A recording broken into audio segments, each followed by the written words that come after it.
दो पाकिस्तानी अमीरजादे 15 करोड़ देकर समुद्र की तह में लापता हैं। आजकल टीवी पर एक खबर बहुत दोहराई जा रही है। एक सबमरीन यानी आबदोज जो सियाहों को टाइटैनिक दिखाने के लिए लेकर जाता है, वो बहरी जहाज़ जो 1912 में समुद्र में गर्क हुआ था। इस बहरी जहाज़ का मलबा समुद्र की तह में दिखाने सियाहों को ले जाने वाली ये आबदोज बहरा ओकेनस में 3800 मीटर गहराई में लापता हो गई है। इसमें दो पाकिस्तानी अमीरजादे बाप बेटा भी मौजूद थे। शहजादा दाऊद और सुलेमान दाऊद एंग्रो कॉरपोरेशन, दाऊद ग्रुप और पर्स रंग डेयरी उमंग के मालिकान हैं। अमेरिका और कनाडा के हुकाम आबदोज को ढूंढने में मसरूफ़ हैं। आबदोज में 5 अफराद मौजूद थे। टाइटैनिक का मलबा दिखाने के लिए फी कस टिकट $2,50,000 फीसिया वसूल किया जाता है, जो पाकिस्तानी रुपये में तकरीबन 7.5 करोड़ रुपये बनता है।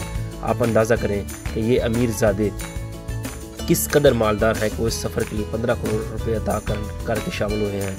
आबदोज में सिर्फ 96 घंटों का ऑक्सीजन ज़ख़ीरा होता है। आबदोज ने 2 दिन कबल जो सिग्नल भेजा था वो आखिरी साबित हुआ। अब सिर्फ 30 घंटों का ऑक्सीजन मौजूद था। हम दुआ गो हैं कि मौसूफ ज़िंदा वापस आ जाए, लेकिन ज़िंदगी भी अजीब शय है। एक ही मुल्क के कुछ लोग रोज़ी रोटी कमाने के लिए डूब मरे और कुछ 15 करोड़ देकर समुद्र की तह जाने को तैयार हो गए। वारे मालक तेरे रंग। तो दोस्तों, अगर मेरी वीडियो आपको अच्छी लगे तो इस चैनल को सब्सक्राइब करें और बेल आइकन को दबा दें। Thank you for watching.